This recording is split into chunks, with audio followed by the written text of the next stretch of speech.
One of the statutes the Justice Department used to charge hundreds of different January 6 defendants is no good. And that includes President Donald Trump, because he has actually had 2 of these counts against him in the Jack Smith D.C. case against him, that federal criminal case that has been on hold here.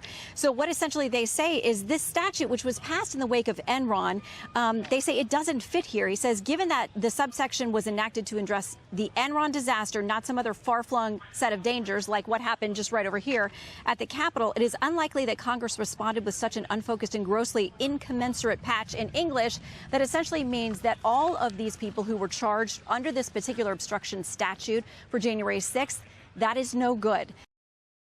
What it means is a big headache for the DOJ and good news for hundreds of January 6 defendants charged under this statute, again, including President Trump.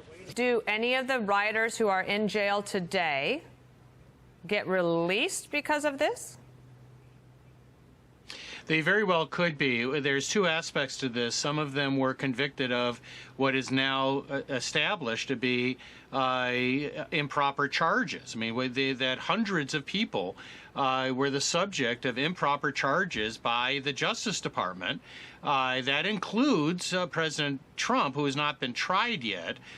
They were also sentenced based on this conviction as well as a mix of other things. So those sentencing decisions now have to be reevaluated.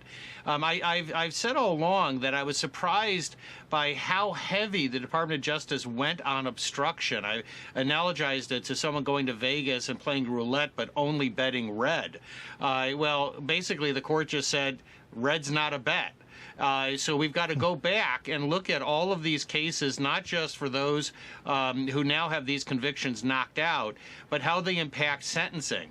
For President Trump, this is a big day. I mean, I've said all along that Fischer needs to be treated as important as the immunity decision potentially for Trump.